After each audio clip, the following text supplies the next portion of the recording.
Bab 147. Masya Allah, Nak Alisya, sapa Umi Aminah dengan mata berbinar. Menatap perempuan itu dari atas hingga bawah. Mari masuk, lanjutnya antusias. Alisya mengangguk sopan. Maaf ya, Umi, malam-malam gini ganggu. Kebetulan saya lewat daerah sini, jadi sekalian mampir. Kangen Umi. Gak apa-apa. Ini belum terlalu malam. Belum juga jam 8, balas Umi Aminah sambil mengiring tubuh Alisya untuk masuk. Silakan duduk. Umi ambilkan minum dulu. Gak usah, Umi. Gak apa-apa. Saya gak lama kok, cegah Alisya. Oh, iya. Ini ada martabak manis sama telur. 67. Semoga Umi suka ya. Soalnya saya gak tahu apa makanan kesukaan Umi, lanjut Alisya sembari menyerahkan tentengan yang dibawanya. Masya Allah, repot-repot segala Nak Alisya ini. Umi Aminah menerima bungkusan itu dengan perasaan sungkan. Gak repot, Umi. Kebetulan aja di depan gang sana ada yang jualan martabak, balas Alisya. Umi Aminah mengangguk. Makasih, ya. Martabak telur ini kesukaannya Reyhan. Apalagi kalau makannya pakai nasi hangat-hangat. Ya sudah. Langsung dimakan, Rey, mumpung masih panas, tawar Alisya antusias. Oh, iya. Terima kasih. Saya kebetulan belum lama baru makan. Jadi, nanti saja. Nunggu yang tadi turun dulu, timpal Reyhan. Sok atuh Mbak Alisya juga ikut makan. Ini kebanyakan kalau untuk Umi berdua sama Reyhan. Umi Aminah meletakkan martabak yang bungkusan atasnya sudah dibuka itu di atas meja. Alisya mengangguk pelan. Ia sungguh bahagia bisa bertemu kembali dengan Umi Aminah yang sempat menolongnya di saat terpuruk. Memberikan banyak masukan untuk persoalan hidup yang begitu pelik hingga menyesakkan dada. Alisya juga bersyukur diketemukan bersama Reyhan yang sudah menolong dirinya dari tindakan bodoh untuk mengakhiri hidup. Oh, iya. Nak Alisya. Terlihat pangling. Cantik sekali menggunakan jilbab, puji Umi Aminah. Alisya kini memang sedang belajar menggunakan jilbab meski masih jauh dari kata sempurna.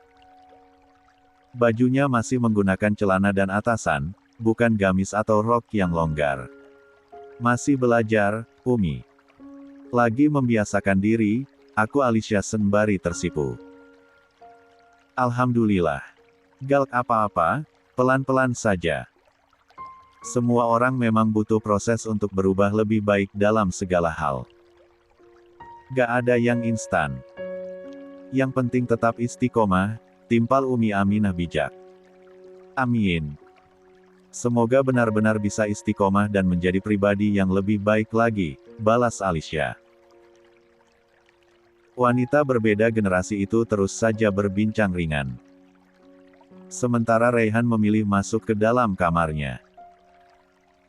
Membereskan barang-barang yang akan dibawa besok meski cuma baju ganti sebanyak 2 helai. Alat mandi seperti handuk, sikat gigi, juga sarung. Setelahnya, ia merebahkan badannya sembari memainkan ponselnya sejenak sembari menunggu kantuk datang. Sudah tidur belum, Rey? Reyhan menatap ke arah pintu kamar yang tak tertutup sempurna. Di mana ada Umi Aminah menyembulkan kepalanya di sana. Belum, Umi, jawab Reyhan. Boleh Umi masuk? Umi Aminah kembali bertanya. Tentu saja. Umi ini ada-ada saja, jawab Reyhan sembari tersenyum lebar. Oh iya. Memang Mbak Alisya sudah. 68. Pulang. Sudah. Mampir doang katanya abis ada urusan daerah sini, balas Umi Aminah. Ia mendaratkan badannya di tepian tempat tidur. Sementara Raihan beringsut dari tidurannya lalu duduk di kepala ranjang. Oh. Hanya itu tanggapan Raihan karena tak terlalu berminat membahas wanita yang baru saja pergi dari rumah itu. Ray, Umi baru saja kepikiran. Usia Umi ini sudah tak muda lagi. Umi juga sudah mulai sering sakit-sakitan karena faktor usia. Umi khawatir kalau suatu waktu Umi tiba-tiba dipanggil Yang Maha Kuasa dan meninggalkan kamu sendirian. Bagaimana nasibmu nanti? Umi Aminah sempat menyeka ujung matanya yang berair. Sebagai seorang ibu, kekhawatiran terbesarnya yaitu meninggalkan sang anak. Terlebih anak itu tak memiliki siapa-siapa lagi selain dirinya. Astagfirullah, Umi. Kenapa mikirnya sampai sejauh itu? Untuk urusan usia gak ada yang tahu. Karena usia tua bukanlah patokan seseorang akan lebih dulu menghadapnya. Bisa jadi justru akan yang muda yang lebih dulu dipanggil. Jadi, kita pasrahkan saja seutuhnya pada Allah. Dan untuk Raihan, Umi jangan khawatirkan apapun, ya. Umi cukup doakan Raihan semoga tetap dalam lindungan Allah dan berada di jalannya. Agar kelak, keluarga kita bisa berkumpul lagi di surga. Bukankah Umi juga sangat merindukan Abi? Raihan juga sama soalnya. Panjang lebar Raihan berkata. Begitu bijak dan tertata. Menandakan jika Umi Aminah berhasil mendidik putranya itu meski tanpa sosok seorang suami. Iya, kamu benar. Hanya saja, Umi lebih tenang kalau ninggalin kamu di saat kamu sudah memiliki seseorang yang akan selalu menemanimu, timpal Umi Aminah. Maksud, Umi. Kening Raihan berkerut nampak bingung. Maksud Umi. Usiamu itu sudah balik, nak. Kamu sudah dewasa. Sudah bisa mulai memilah-milah wanita untuk menjadi calon istrimu. Selama ini, Umi melihat kamu belum dekat dengan satu wanita pun, ungkap Umi Aminah. Raihan tersenyum samar. Ray belum kepikiran sampai sana, Umi. Yang Ray pikirkan sekarang adalah bagaimana caranya membahagiakan Umi. Itu saja. Lagi pula, wanita mana yang mau sama pria seperti Ray ini? Gak mapan, gak punya jabatan, hanya hidup sederhana. Jangan berpikir seperti itu, Ray. Masih banyak wanita tulus yang mau menerima lelaki sederhana. Asal tetap bertanggung jawab dan perlakukan dia sebaik mungkin. Seperti halnya gelas kaca yang jangan sampai pecah sekali saja, tutur Umi Aminah mengingatkan. Raihan hanya tersenyum samar. Di usianya yang sekarang, ia sama sekali belum terpikir untuk menjalin hubungan dengan seorang wanita. Mengemban tanggung jawab dan tugas berat sebagai seorang suami sekaligus kepala rumah tangga. Baginya, masih ada sosok yang perlu dibahagiakan yaitu sang ibu. Ya sudah, kamu lanjutkan istirahat. Umi juga mau langsung ke kamar. Hanya saja, ingat apa yang Umi katakan barusan. Kalau sekiranya sudah ada wanita yang mampu menggetarkan hatimu, jangan ditunda lama-lama, tutur Umi Aminah sambil bangun dari duduknya. Ia sempat mengusap lembut pucuk kepala sang putra sebelum melenggang pergi keluar dari kamar itu. Lalu masuk ke kamarnya sendiri. Bersandar di kepala dipan tua dengan tatapan menerawang. Puluhan tahun hidup sendiri tanpa sosok seorang pendamping, terasa begitu berat menjalani hidup. Hanya saja, wanita yang senantiasa mengenakan jilbab lebar itu memiliki seorang putra yang menjadi satu-satunya. 69. Penyemangat hidup. Kalau memungkinkan, suatu saat nanti, di saat hidupmu begitu terasa berat dan sulit, datanglah ke kediaman Adiputra. Kenalkan anak kita pada mereka. Aku memang bukan anak kandung mereka. Aku juga sempat mengecewakan mereka. Tapi percayalah, Mereka adalah orang baik yang akan menerima kehadiran kalian. Apalagi jika kamu bersedia menceritakan kejadian yang sebenarnya menimpaku. Membersihkan namaku di depan keluargaku sendiri. Umi Aminah teringat kembali ucapan terakhir sang suami sebelum ajal menjemputnya. Di mana hari itu menjadi hari paling kelam untuknya. Dunia terasa runtuh di kepalanya kala itu. Lelaki yang sangat dicintainya itu pergi untuk selama-lamanya. Meninggalkan dirinya beserta anak yang masih begitu kecil. Maafkan aku, Mas. Aku masih belum bisa melaksanakan keinginanmu. Aku masih terlalu takut kalau keberadaan anak kita tak diharapkan oleh keluarga angkatmu. Aku juga takut dituduh mengharapkan harta yang mereka miliki. Umi Aminah mulai bermonolog. Tidak. Aku dan anakku bukan orang seperti itu. Tapi setidaknya, sekarang anak kita sudah berada di lingkungan keluarga yang dulu selalu kamu rindukan, Mas. Aku akan membiarkan anak kita untuk mengabdi pada keluargamu sebagai ganti kebaikan-kebaikan mereka padamu dulu. Sebagai tanda terima kasihku juga karena keluarga itu telah mendidik lelaki sebaik dirimu. Yang berhasil menjadi suami dan panutan terbaik, lanjut Umi Aminah sembari menyeka air matanya. Pagi ini, Ricky, Nuri, dan Raihan sudah bersiap untuk berangkat ke kampung halaman Nuri. Sementara Pak Damar memutuskan untuk tak ikut dulu. Dia berpikir bisa nanti saatnya mengantar pernikahan. Kami berangkat, bos, kata Ricky pada Pak Damar. Pun pada Davin. Semoga perjalanannya lancar ya, Mas. Acara lamarannya juga, ujar Ayu sembari tersenyum manis. Ia sungguh turut berbahagia dengan kebahagiaan yang akan dirasakan kedua orang terdekatnya tersebut. Amin. Makasih, Mbak. Titip bos besar, timpal Ricky. Sejujurnya ia khawatir meninggalkan Pak Damar, hanya saja, situasi yang sudah kembali aman dan damai membuat ia sedikit lega. Beres. Jangan pikirin kakek. Ada aku sama Mas Davin. Fokus saja sama acara kalian, balas Ayu. Setelah berpamitan, ketiga orang tersebut akhirnya menaiki mobil. Raihan sebagai sopir duduk di depan ditemani Ricky yang sesekali akan menggantikan menyetir.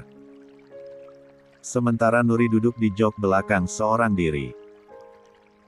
Kenapa gak duduk di belakang saja, Bang, nemenin calon istri? Tanya Raihan yang mulai menyetir. Gak apa-apa di sini saja. Kasian kamu nanti jadi obat nyamuk kalau aku di belakang, kelakar Ricky menghangatkan suasana. Abang ini ada-ada saja. Raihan geleng-geleng kepala. Selama perjalanan, baik Ricky maupun Nuri nampak gugup dan tegang. Tentu karena mereka akan segera melakukan acara yang menentukan masa depan keduanya. Terlebih Ricky yang baru pertama kali akan melamar seorang wanita. Demi mengurai rasa tegang dan gugup itu, mereka pun mencoba mengisi perjalanan dengan bercerita ringan seputar apa saja. Sesekali berhenti jika dirasa sudah pegal karena terlalu lama duduk di dalam mobil. Sambil 70 mengisi perut yang kembali kosong. Kali ini, mereka bertiga berhenti di rest area. Beristirahat sejenak di kedai soto. Ricky dan Nuri duduk saling berhadapan di satu meja. Sementara Raihan memutuskan untuk duduk sendiri di meja yang berbeda.